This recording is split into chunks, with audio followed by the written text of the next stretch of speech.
শ্ৰদ্ধাৰ নামধৰ্মী সুধীগণ, আপোনালোকৰ মাজত আমি যিটি মহাভাৰতৰ কাহিনী দাঙি ধৰিম। এই কাহিনীভাগ হৈছে যে সত্য, ত্ৰেতা, দাপৰ আৰু কলি। সত্য, ত্ৰেতা, দাপৰ, কলি। বৰ্তমান কি যুগ চলি আছে বাৰু? কলিৰ যুগ নহয় জানো? এই কলিৰ যুগত কি হৈ আছে আৰু ভৱিষ্যতলৈ কি হ'বলৈ গৈ আছে, এই কাহিনীভাগ আপোনালোকৰ মাজত দাঙি ধৰিম। আপোনালোকে একান্ত মনে শুনিব। কৃষ্ণ। হে কৌৰৱগণ,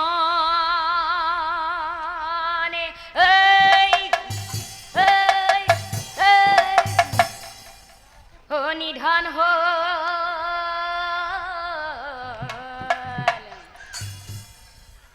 পাণ্ডৱৰ হাতত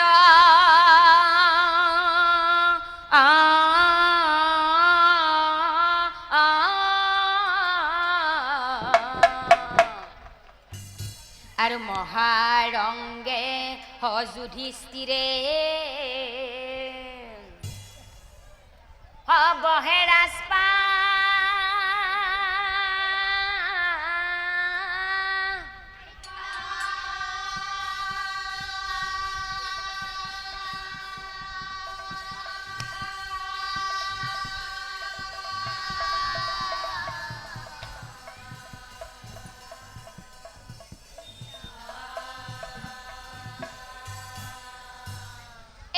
ধৰ্ম নীতি মানি তেওঁ মানে যুধিষ্ঠিৰে ৰাজ্যক চলাই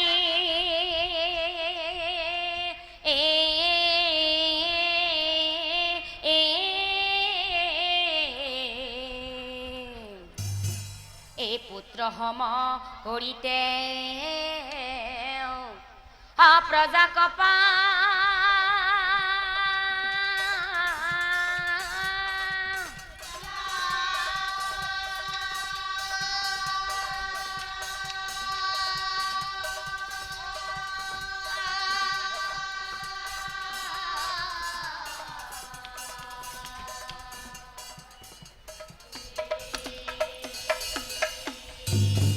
আৰু সকলো প্ৰজাৰ মুখত কিন্তু একেই উচ্চাৰণ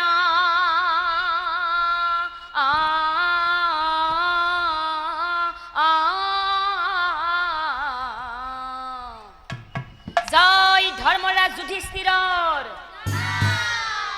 জয় ধৰ্মৰাজ যুধিষ্ঠিৰৰ, জয় ধৰ্মৰাজ যুধিষ্ঠিৰৰ। এই জয় ধৰ্মৰাজ যুধিষ্ঠিৰৰ গাঁৱে প্ৰজা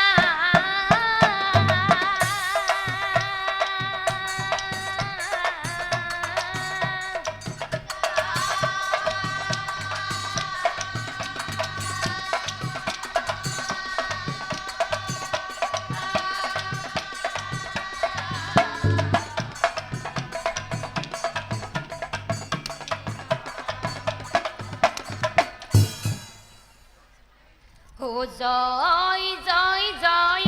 ধ্বনি কৰে প্ৰজাগণ, কৰে প্ৰজাগণ কাৰো মনত নাই দুখ, প্ৰজাৰ সুখে ৰজাৰ সুখ, কাৰো মনত নাই দুখ, প্ৰজাৰ সুখে ৰজাৰ সুখ। পাণ্ডৱৰ আনন্দিত মন, পাণ্ডৱৰ আনন্দিত মন।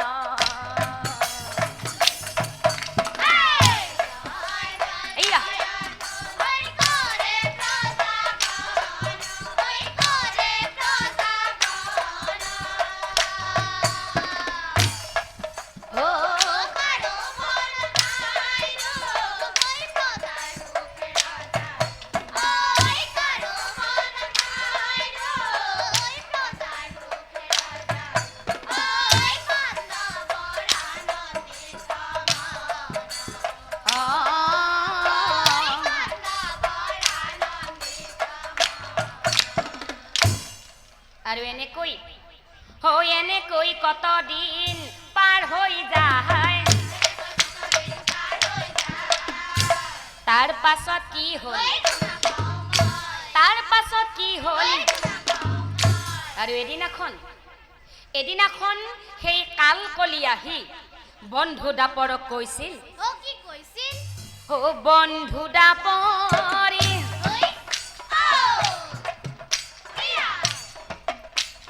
দিয়াচোন উত্তৰি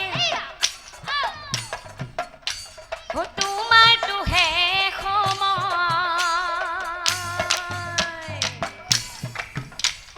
কিমান দিনো আছে বাকী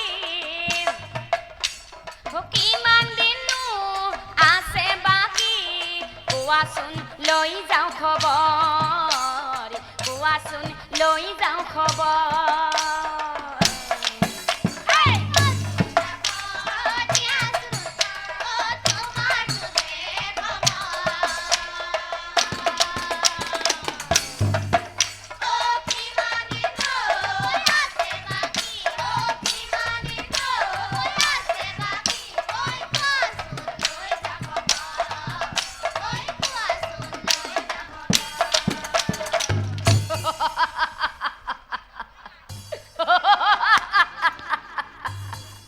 শুনা বন্ধু দাপৰ তোমাৰ জোখে ঘলে মোৰ জোখ পৰিব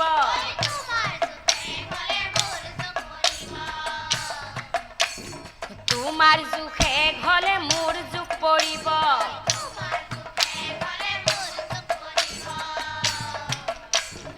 উচ পিচ কৰিছে মোৰ গান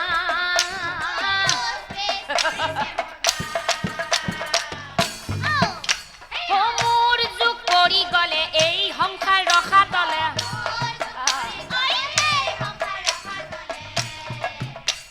মোৰ যুগ পৰি গলে এই সংসাৰ ৰখা তলে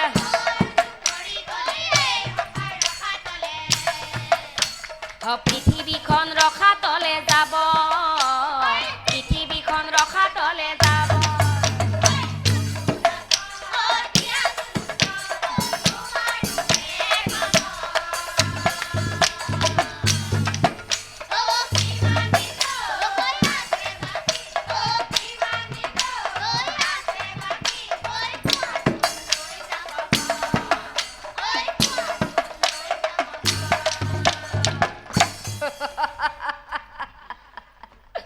বন্ধু দাপৰ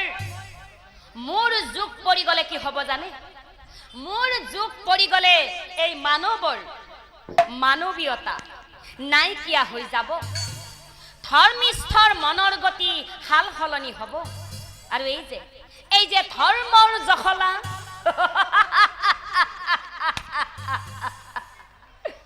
এই ধৰ্মৰ জখলা ছিঙি অধৰ্মৰ পথ গঢ়ি উঠিব কি এই কথা শুনা মাত্ৰেই দেৱতা দাপৰ এই বিস্ময় মনেৰে কলি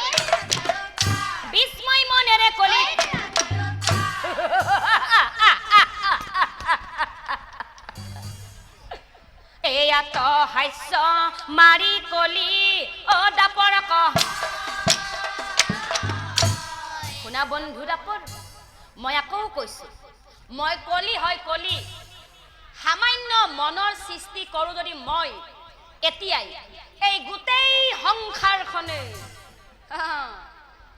উলাট পালাট হ'ব সংসাৰ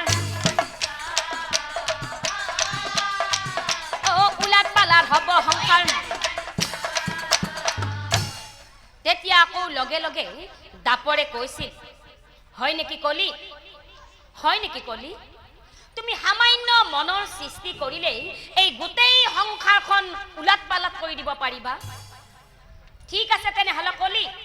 তোমাৰ এই কথাৰ মই প্ৰমাণে চাওঁ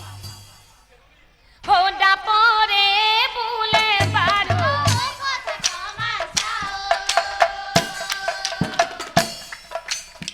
সামান্য মনৰ সৃষ্টি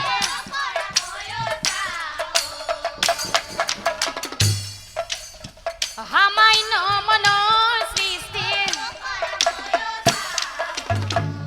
আৰু এহি বুলি দাপৰ দেৱ ঐ অন্তৰ্ধান আৰু আনফালে কলিয়ে কি কৰিলে জানে হিমালয়ত বহি কলি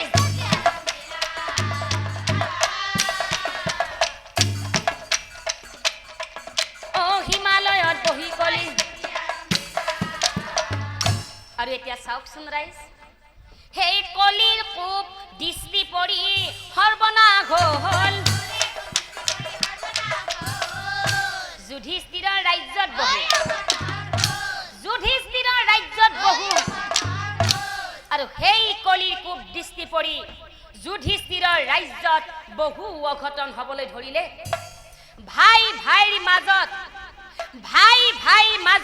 কটা মৰাৰ সৃষ্টি হ'ল স্বামী স্ত্ৰীৰ মাজত কাজিয়াৰ সৃষ্টি হ'ল পুত্ৰই মাক বাপেকক নমনা হ'ল আৰু যে কিমান কি হ'বলৈ ধৰিলে এইবোৰ দেখি শুনি পাছে যুধিষ্ঠিৰৰ আহাই এই সহদেৱক মাতি আনি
দাদা এই কথা শুনি সহদেৱে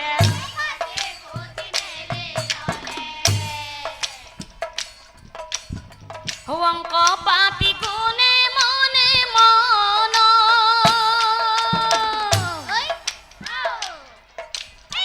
গ্ৰহ নৈখত যত হিচাপ কৰি চাৱে কত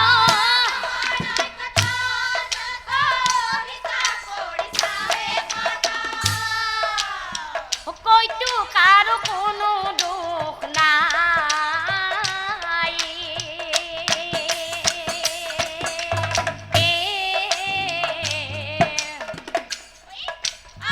শুনা দাদা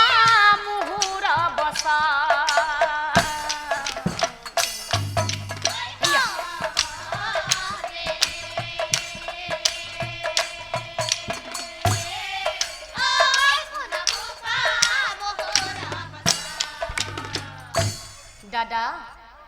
দাদা মই ইয়াতে গ্ৰহ নক্ষত্ৰবোৰ মিলাই হিচাপ কৰি চালো ইয়াতে কতো একো দোষেই নাপালো দাদা এইবাৰ মই হৌ দেৱতাসকলৰ মাজত হিচাপ কৰি চাও কি জানি কিবা পাওঁই দাদা হৌ দেৱগণ হিচাপ কৰি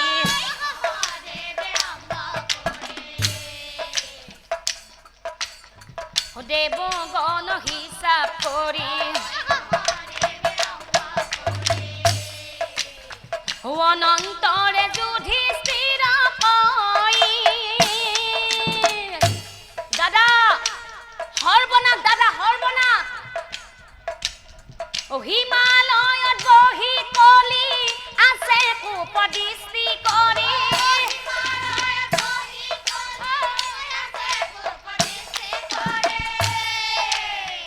কহে পাছে যুধিষ্ঠিৰক চাই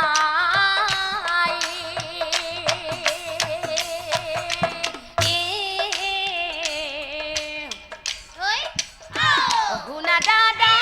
মুহুৰ বচা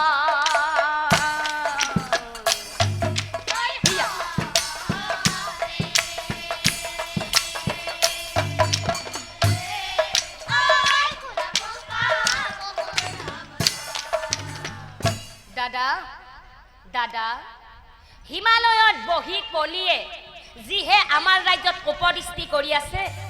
সেইকাৰণে দাদা আমাৰ ৰাজ্যত ইমান অঘটন হৈ আছে কিন্তু এটা কথা দাদা যদিহে সেই মহাপাপী কলিক বন্দী কৰি নানে দাদা যদিহে সেই মহাপাপী কলিক বন্দী কৰি নানে তেনেহলে কিন্তু দাদা আমাৰ এই ৰাজ্যত আৰু বহু অঘটন হ'ব কি এই কথা শুনি আছিল বীৰ ধনঞ্জয় মহাক্ৰোধে অৰ্জুনে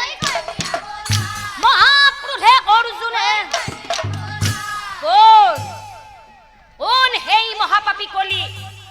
7 দিনৰ ভিতৰত বন্দী কৰি আনিম মই নিশ্চয় জানিবি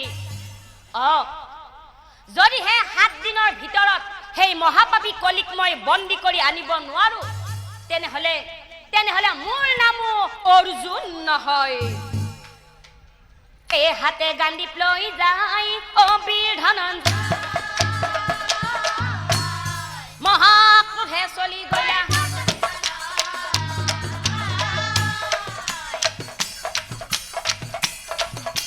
মহাক্ৰোধে চলি গলা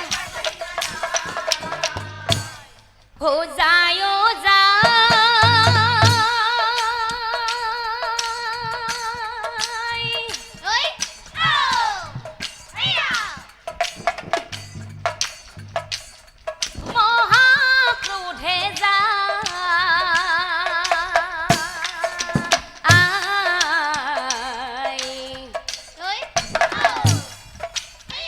হাতে গাণ্ডীপ লৈ অৰ্জুনী হিমালয় যায়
কিন্তু সেই হিমালয় পৰ্বতত জানো অৰ্জুনে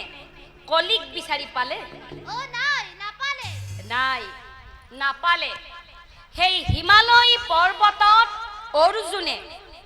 কলিক বিচাৰি নাপালে কিয় নাপালে জানে কাৰণ মায়াৰ সাগৰ কলিক কোনে দেখা পায়